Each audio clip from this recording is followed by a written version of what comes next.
और अब देख लेते हैं खबरें फटाफट। कोरोना की दूसरी लहर के बीच देश में दवाइयों और ऑक्सीजन की सप्लाई को लेकर सुप्रीम कोर्ट ने एक टास्क फोर्स बनाई है। ये टास्क फोर्स दवाइयों की उपलब्धता के लिए जरूरी उपायों पर सुझाव देगी। इस फोर्स में 12 सदस्य रखे गए। नेशनल टास्क फोर्स के संयोजक भी इसके सदस्य होंगे, जो केंद्र सरकार में कैबिनेट सचिव स्तर का अधिकारी होगा। जरूरत पड़ने पर सचिव सहयोगी की नियुक्ति कर सकते हैं। देश में कोरोना वायरस के बढ़ते मामलों के बीच केंद्रीय स्वास्थ्य मंत्रालय ने एक अहम फैसला लिया। मंत्रालय ने कोरोना मरीजों के कोविड फैसिलिटी में भर्ती कराने की राष्ट्रीय नीति में बदलाव किया। कोविड हेल्थ फैसिलिटी में भर्ती के लिए अब कोविड पॉजिटिव रिपोर्ट अनिवार्य नहीं होगी। कोरोना संक्रमण की बढ़ती रफ्तार के बीच एक और राहत भरी खबर आई है। ड्रग कंट्रोलर ने डीआरडीओ की बनाई कोरोना की दवा के इमरजेंसी यूज को मंजूरी दी है। यह दवा अब तक हुई क्लिनिकल ट्रायल्स में सफल साबित हुई है। ये कोरोना की दवा INMAS और Hyderabad centre for cellular and molecular biology के साथ मिलकर तैयार की गई। इस दवा को अभी 2DG नाम दिया गया है। कोरोना के संकट के बीच कनाडा और जर्मनी से राहत सामग्री दिल्ली पहुंची है, जिसमें ऑक्सीजन कॉन्सेंट्रेटर, वेंटिलेटर और दवाइयां शामिल हैं। भारत की मदद के लिए अमेरिका ने हाथ आगे बढ़ाया। अमेरिका के उपराष्ट्रपति कमला हैरिस ने कहा कि महामारी की शुरुआत में भारत ने सहायता भेजी थी और अब हम मदद को तैयार हैं। कांग्रेस सांसद राहुल गांधी ने शनिवार को ट्वीट कर कोरोना वैक्सीन पर लगने वाले GST को लेकर प्रधानमंत्री नरेंद्र मोदी पर हमला बोला। उन्होंने लिखा कि जनता के प्राण जाए पर पीएम की टैक्स वसूली न जाए। मरुधरा में कोरोना की दूसरी लहर कहर साबित हो रही है। यहां 24 घंटे में 160 की जान गई, जबकि 17,987 लोग संक्रमित पाए गए। सीएम गहलोत ने वीडियो कॉन्फ्रेंस के जरिए कोविड संक्रमण, लॉकडाउन और संसाधनों की उपलब्धता सहित अन्य संबंधित विषयों पर उच्च स्तरीय समीक्षा बैठक की।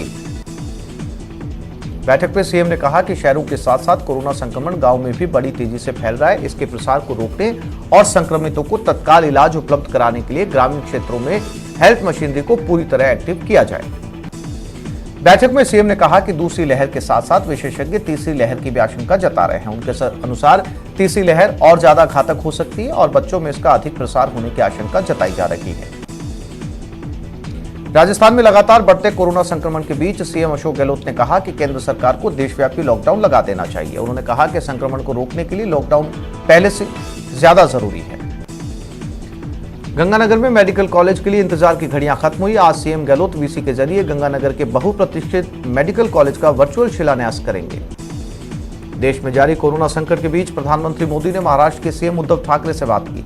बताया जा रहा है कि दोनों के बीच कोरोना संकट को लेकर चर्चा हुई। दिल्ली में कोरोना वैक्सीन की कमी पर सीएम केजरीवाल ने कहा कि अभी रोजाना 1 लाख वैक्सीन लगाई जा रही है। बिहार में जदयू के नेता और विधान परिषद के सदस्य तनवीर अख्तर का शनिवार को निधन हो गया। वो कोरोना संक्रमित थे। मॉस्को ओलंपिक में स्वर्ण पदक जीतने वाली भारतीय हॉकी टीम का हिस्सा रहे रविंदर पाल सिंह का कोरोना से निधन हो गया। बॉलीवुड एक्ट्रेस कंगना रनौत भी कोरोना की जद में आ गई। ये जानकारी उन्होंने इंस्टाग्राम पर एक पोस्ट लिख कर दी। इसके साथ ही उन्होंने खुद को क्वारंटाइन कर लिया। हैदराबाद जू में 8 एशियाई शेरों के कोरोना संक्रमित पाए जाने के बाद अब उत्तर प्रदेश के इटावा की लायन सफारी में भी 2 श्रेणियों में कोरोना संक्रमण होने की पुष्टि हुई है। दिल्ली में जेपी नड्डा के आवास पर असम के सीएम को लेकर माथापच्ची जारी है। गुवाहाटी में आज बीजेपी विधायक दल की बैठक में सीएम के नाम पर फैसला होगा। बारां के मांगरोल के बहुत गांव में पुलिस टीम को देखते ही बाराती भाग खड़े हुए। एसडीएम ने आयोजक पर 1 लाख का जुर्माना किया, साथ ही उसे पाबंद भी किया। प्रदेश में कोरोना काल में ऑक्सीजन की किल्लत के बीच चीन, रूस, सऊदी अरब से ऑक्सीजन कॉन्सेंट्रेटर पहुंचना शुरू हो गए हैं। मुख्य सचिव श्री निरंजन आर्य ने अधिकारियों को माइक्रो प्लानिंग के साथ कार्य करते हुए ऑक्सीजन आपूर्ति करने के निर्देश दिए। जयपुर में एसीबी ने बड़ी कार्रवाई करते हुए मेट्रो मास अस्पताल के नर्सिंग स्टाफ को 23,000 रुपए की रिश्वत लेते हुए ट्रैप किया। अजमेर के भिनाई थाना क्षेत्र पुलिस ने कार्रवाई करते हुए एक ट्रक से करीब 3 किलो अफीम जब्त की है। जालोर के बागावास गांव में रहवासी ढाणी में अचानक भयानक आग लग गई, जिसके चलते आग से सब कुछ जलकर राख हो गया। झालावाड़ पुलिस की स्पेशल टीम और अकलेरा पुलिस ने मादक पदार्थ तस्करों के खिलाफ बड़ी कार्रवाई को अंजाम दिया। साथ ही पुलिस ने 4 कुख्यात तस्करों को गिरफ्तार किया। बरामद मादक पदार्थ की अंतर्राष्ट्रीय बाजार में करीब 1.5 करोड़ रुपए की कीमत बताई जा रही है। झुंझुनू में अपराधियों ने शराब दुकान पर धावा बोला और 20 लाख रुपए की शराब लूट ली। वारदात के बाद मौके पर पहुंची पुलिस सीसीटीवी से लुटेरों का सुराग तलाश रही है। टोंक में सड़क हादसे में 65 साल के बुजुर्ग और 7 साल की मासूम की मौत हो गई। हनुमानगढ़ में अज्ञात कारणों से एक बाइक जलकर राख हो गई।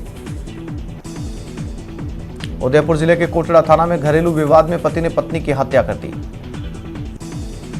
कोटपुतली के शाहपुरा थाना इलाके के कांच गांव में हुए जानलेवा हमले के मामले के आरोपी पुलिस के हत्थे चढ़ गए। बारां जिले के सैमली फाटक गांव में चोरों ने 2 मकानों में चोरी की वारदात को अंजाम दिया है।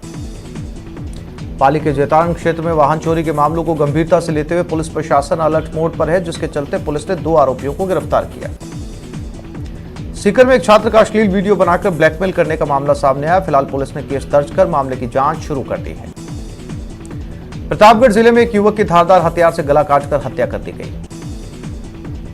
कोटपुतली में करंट की चपेट में आने से एक बच्चे समेत 2 लोगों की मौत हो गई। भरतपुर के शीशम तिराहे पर एसी कोच बस को टैंकर ने टक्कर मार दी। हादसे में 4 लोग गंभीर रूप से घायल हो गए। राजसमंद के रेल मगरा कस्बे में दिन दहाड़े चोरों ने एक मकान को निशाना बनाया। चोरों ने मकान से 2 लाख कैश और आभूषणों पर हाथ साफ कर डाला।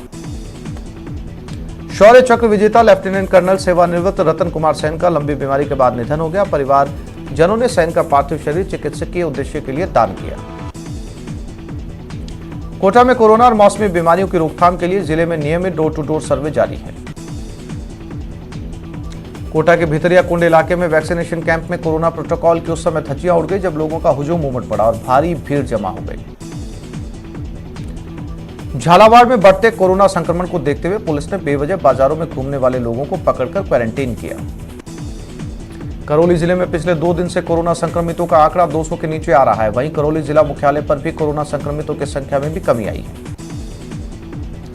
गंगानगर में रेड अलर्ट जन अनुशासन पखवाड़े के तहत पुलिस ने सख्ती दिखाते हुए 37 लोगों को पकड़कर क्वारंटाइन सेंटर भिजवा दिया।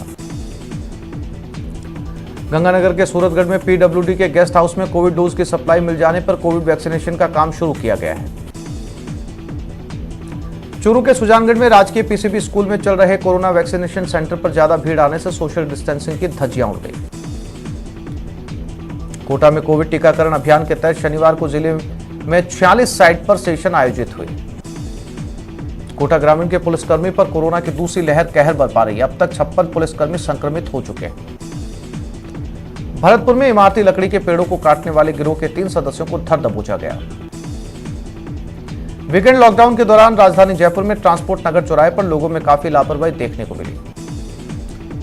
ऑक्सीजन की उपलब्धता को लेकर एक बार फिर भाजपा एमएलए प्रदेश प्रवक्ता मदन दिलावर ने कांग्रेस सरकार पर हमला बोला। विधायक मदन दिलावर ने आरोप लगाया कि ऑक्सीजन का सही तरीके से इस्तेमाल नहीं हो रहा।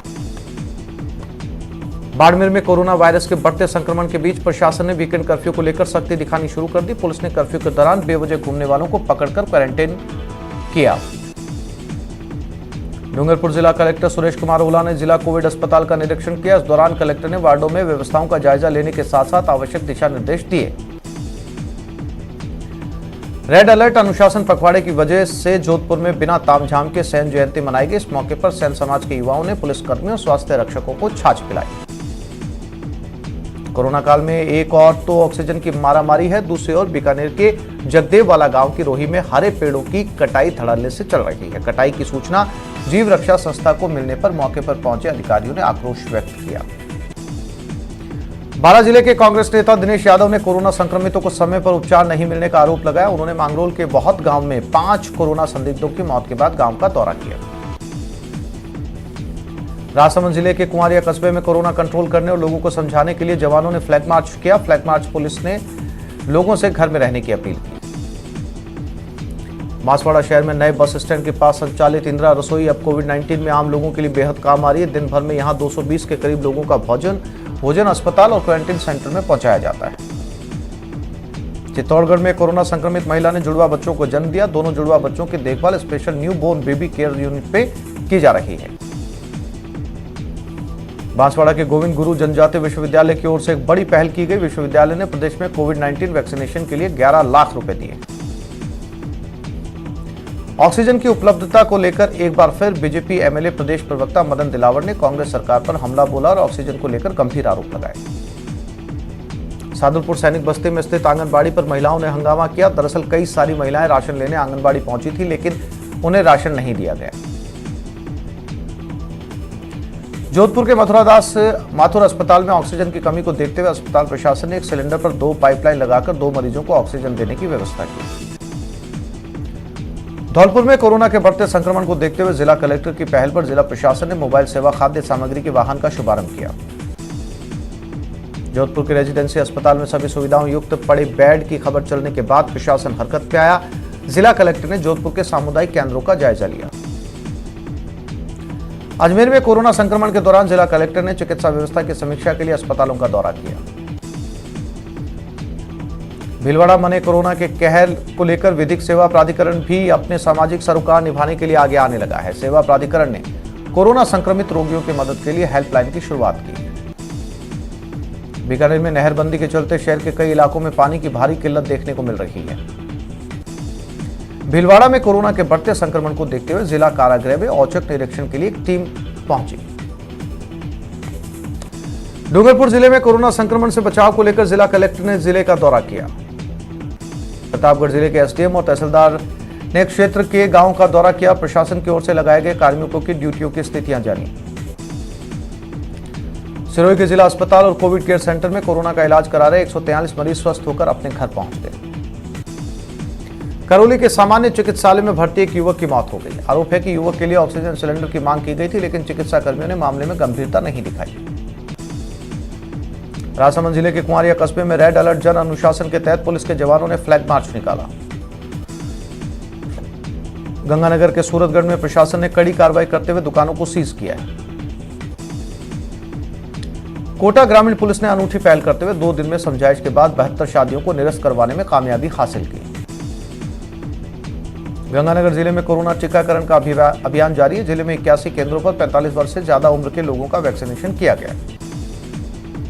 करौली जिले में जिला प्रभारी मंत्री अशोक चांदना ने अधिकारियों को कोरोना महामारी के दौर में चिकित्सा व्यवस्थाओं को बेहतर बनाए रखने के निर्देश दिए। जोधपुर में अलर्ट जन अनुशासन पखवाड़ा के तहत पुलिस ने बेवजह बाहर घूमने वाले लोगों के खिलाफ कार्रवाई करते हुए उन्हें क्वारंटाइन किया।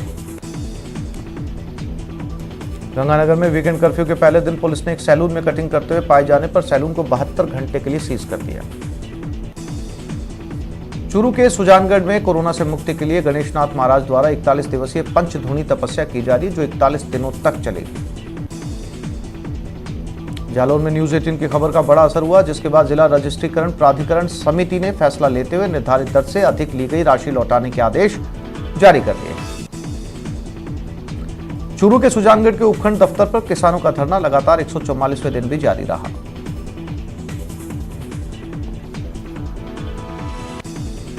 तो इस बुलेटिन में फिलहाल इतना ही। नमस्कार।